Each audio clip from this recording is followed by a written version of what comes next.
రాష్ట్రంలో కొత్త ప్రభుత్వం ఏర్పడింది. కాంగ్రెస్ పార్టీ అధికారంలోకి వచ్చిన తర్వాత ఇక నూతన సంవత్సరం సందర్భంగా నిన్న ఐఏఎస్ అధికారుల అసోసియేషన్ ఆధ్వర్యంలో అంటే క్లబ్లో మొత్తానికి ముఖ్యమంత్రి రేవంత్ రెడ్డి ముఖ్యంగా ప్రజలందరికీ రాష్ట్ర ప్రజలందరికీ శుభాకాంక్షలు అయితే తెలియజేయడం జరిగింది.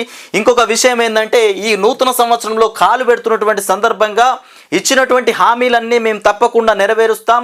ఇక నెరవేర్చడానికంటే ముందు అధికారంలోకి రాగానే 2 హామీలు అయితే నెరవేర్చామని చెప్తుండు.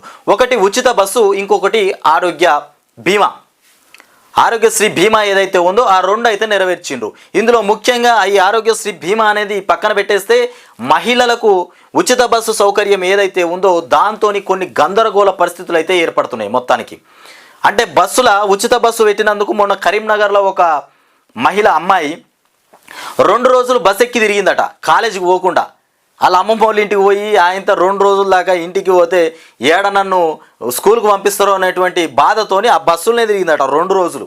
అంటే ఫ్రీ బస్సు ఉండడం వల్లనే కదా ఇక కండక్టర్స్ డ్రైవర్లు కూడా ఎడగలే ఎక్కడ దిగుతుంది ఎక్కడ ఎక్కుతుంది, టికెట్ అవసరం లేదా, దిగాల్సిన అవసరం లేదు, ఎక్కాల్సిన అవసరం లేదు. అంటే టికెట్ ఎక్కడైనా దిగచ్చు ఎక్కడైనా ఎక్కచ్చు. ఇక 2 రోజులు బస్సులే తిరిగితే ఆయనతో మొత్తం మీద పోలీసులు పట్టుకుపోయి వాళ్ళ అమ్మ నాన్నకు అప్పచెప్పిరట. ఇది పరిస్థితి. ఇక ఉచిత బస్సులో ఇంకొక గందరగోళం ఏంటంటే ఇక ఎప్పుడు చూసినా బస్ స్టాండ్లలో మొత్తం మహిళలే రద్దీ. అరే బస్సు ఏదైనా చూద్దామంటే మొత్తం మహిళలకు సీట్లు మొత్తం మహిళలకు కేటాయించినట్టు వాళ్ళే ఉంటారు. ఇక పురుషులు మగోళ్ళు పోయి బస్సు ఎక్కుదామంటే 1, 2 సీట్లు కనబడితే ఎక్కితే ఎక్కచ్చు, లేకపోతే లేదు. ఆయనతో చూసి మళ్ళీ కిందికి వచ్చుడే వాళ్ళకి ఆ సీట్లు లేకపోతే. ఇగో ఇలాంటి పరిస్థితి. ముఖ్యమంత్రి రేవంత్ రెడ్డి 2024లో ప్రాధాన్యం దేనిపైన ఎక్కువ కేటాయించబోతుండంటే ఇక రైతులపైన, మహిళలపైన, యువతపైన ఎక్కువ ఫోకస్ పెట్టి దీనిపైనే చర్యలు ఎక్కువ తీసుకుంటాం, దీనిపైనే ఆ అభివృద్ధి దిశలో ప్రయాణం చేపిస్తాము ప్రభుత్వాన్ని అని చెప్తున్నటువంటి రేవంత్. ఇక దీన్నే సంకల్పంగా తీసుకున్నాము. ప్రజలకు నూతన సంవత్సర సందేశంలో ముఖ్యమంత్రి రేవంత్ రెడ్డి చెప్తున్నటువంటి మాటలు ఇవి. ఇక త్వరలో సాగునీటి రంగం పైన శ్వేతపత్రంతో వాస్తవాలు వెల్లడిస్తాం. తాగునీటి రంగం పైన వాస్తవాలను వెల్లడించడానికి త్వరలోనే శ్వేతపత్రాన్ని విడుదల చేస్తామని చెప్తున్నటువంటి రేవంత్ రెడ్డి అతి త్వరలో కొత్త పెన్షన్లు, రేషన్ కార్డులు, ఇళ్ల మంజూరు తప్పదు, తప్పుడు ప్రచారాలతో గందరగోళం వద్దు.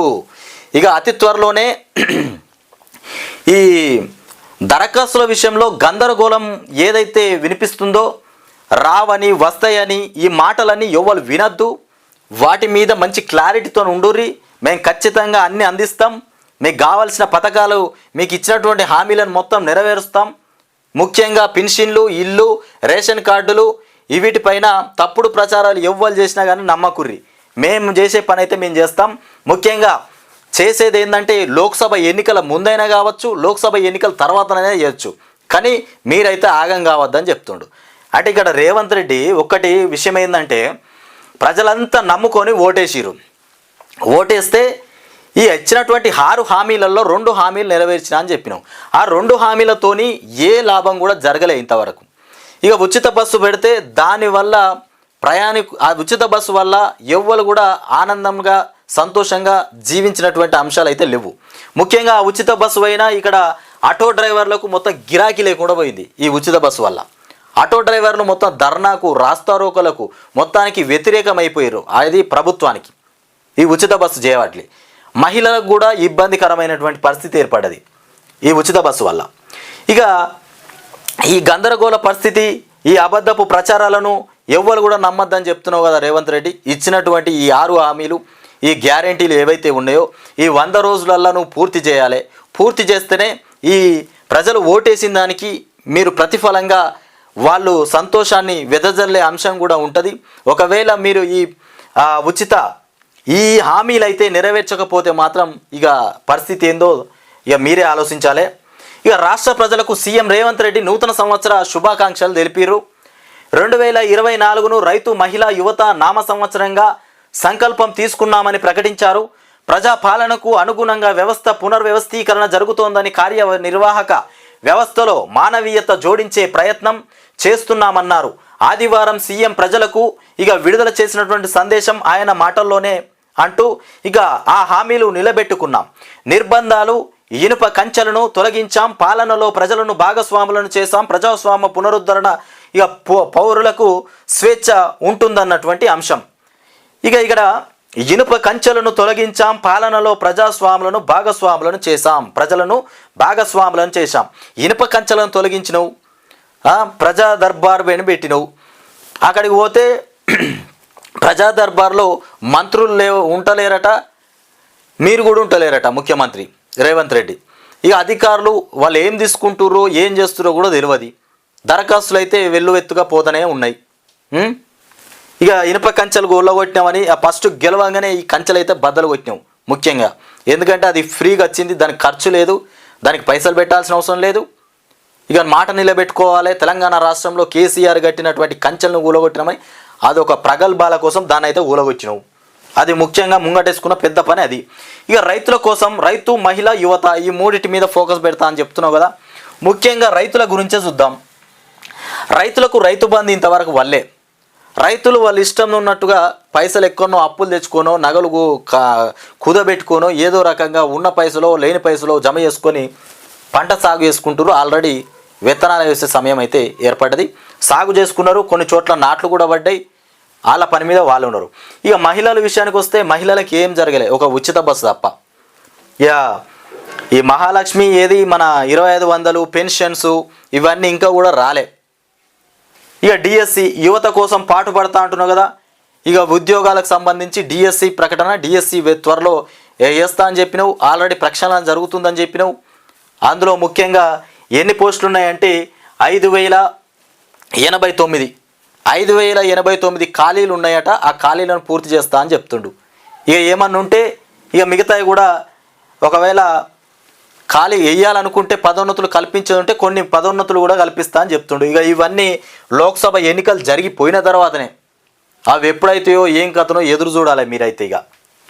ఇక ఇది పరిస్థితి రాష్ట్రంలో. ఇక ఇట్లాంటి పరిస్థితి అయితే నెలకొన్నది.